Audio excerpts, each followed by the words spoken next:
దేవుని పరిశుద్ధ గణనామానికి మహిమ కలుగును గాక. Praise the lord. క్రీస్తునందు ప్రియులారా, దేవుడు తన మహాకృపను బట్టి మరొక నూతన ఉదయకాలాన్ని మనందరి జీవితంలో ఒక బహుమతిగా అనుగ్రహించాడు కదా. ఎంత ధన్యులో మనం. గత రాత్రి నిద్రపోయి చక్కగా విశ్రాంతి తీసుకుని మరొక నూతన ఉదయాన్ని లేచాం.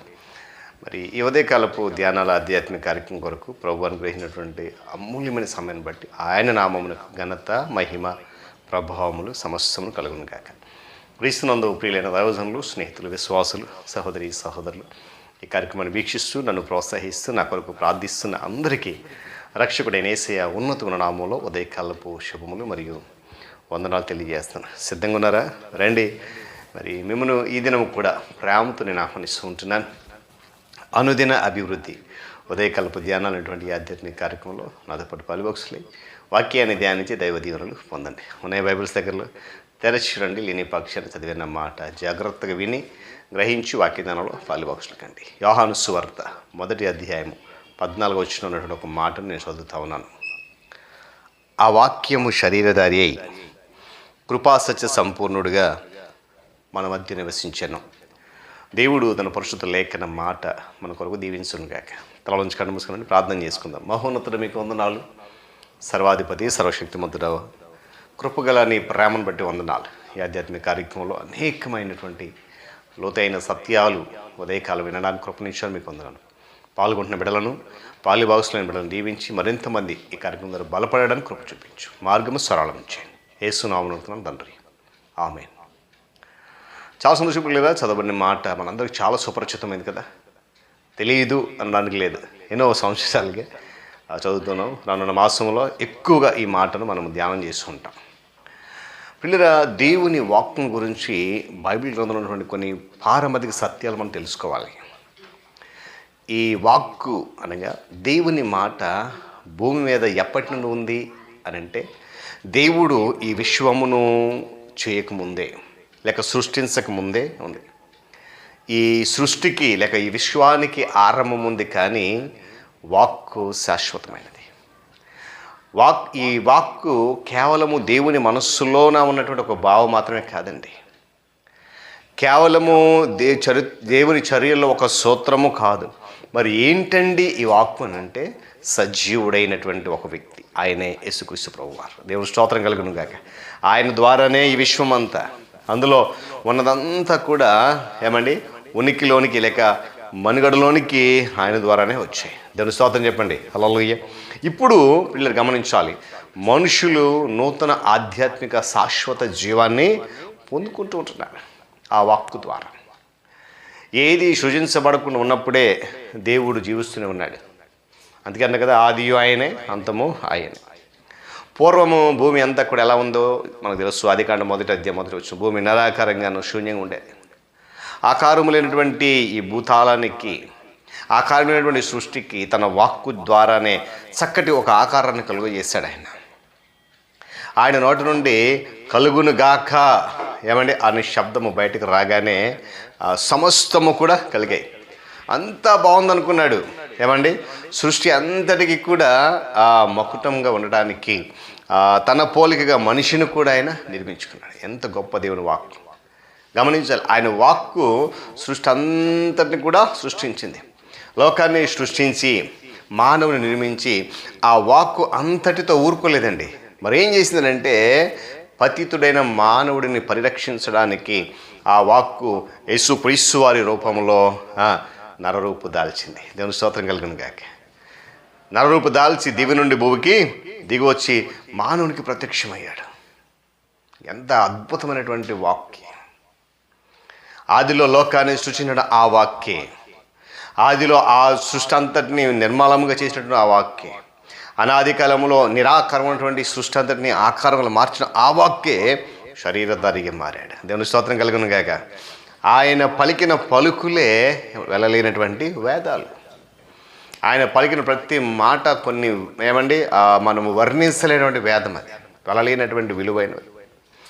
ఆ సత్య స్వరూపుని యొక్క అడుగుజాడలే పరదేశునకు బాటలు వేశాయి. దేవుని స్తోత్రం చెప్పండి. కలలేదు అవి పసిడి బాటలు, బంగారు మార్గం అది మనం నడవడానికి. ఏమండి ఆ మహనీయుని పేరే రక్షకుడైన యేసుక్రీస్తు ప్రభువు. దేవుని స్తోత్రం కలుగును గాక. ఆయన పేరు ప్రేమమయం, ఆయన హృదయం దయామయం.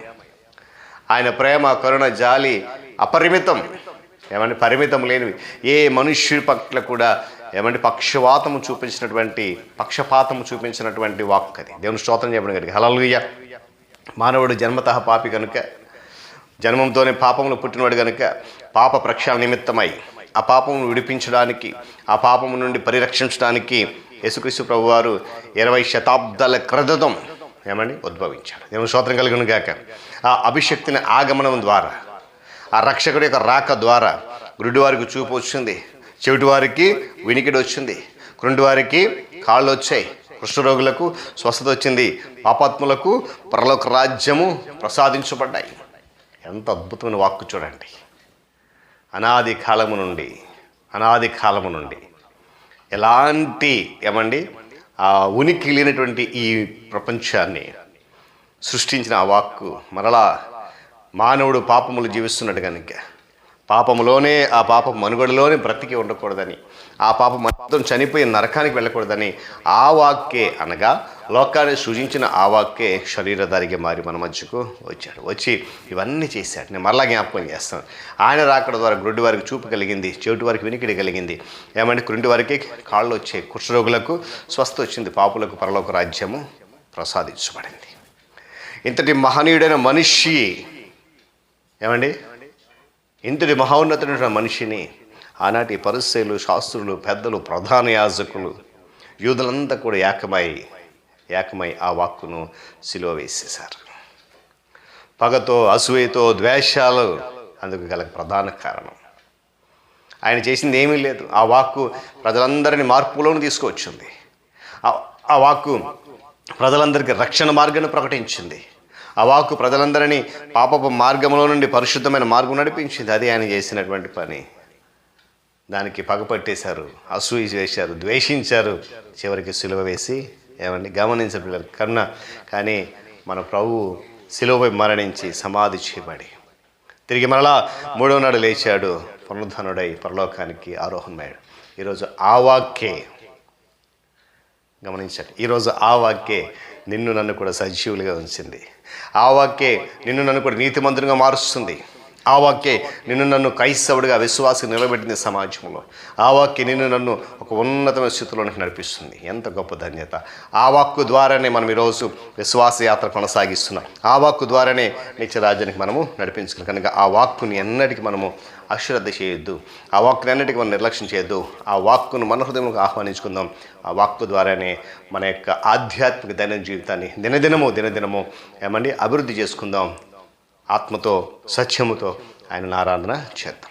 దేవుడి మాటలు మన కొరకు దీవించును గాక. తలవంచి కళ్ళు మూసుకునండి, ప్రార్థన చేద్దాం. మహోన్నతుడు మీకు వందనాలు. తిరిగి నూతన ఉదయకాల సమయంలో మంచి శ్రేష్టమైన నీ మాటలు విన్నాం. లోతైన నీ సత్యం, నీ వాక్కు శ్రేష్టమైనది, నీ వాక్కు శాశ్వతమైనది, నీ వాక్కు వెలలేనిది, విలువైనది. ఆ వాక్కును బట్టి మేము నడవగలుగుతున్నాం, ఈరోజు బ్రతకగలుగుతున్నాం. మరొకసారి ఆ వాక్కులో ఉన్నటువంటి శ్రేష్టమైనటువంటి ఆ ఉన్నత విలువైనటువంటి సత్యాన్ని గ్రహించేటువంటి ఒక అద్భుతమైన దినాన్ని మాకు ఇచ్చిన స్తోత్రం. ఈ మాటలు వింటున్న బిడ్డలందరి జీవితంలో నిరంతర ఫలము తెచ్చి ఈ కార్యక్రమాన్ని మరింత బలపరచండి. యేసయ్య నామమున అడుగుతున్నాను తండ్రి, ఆమేన్. త్రియేక దేవుని దీవెన, ఆయన సన్నిధి కాపుదల సదాకాలము మనందరికీ తోడైన నడిపించును గాక. ఆమేన్.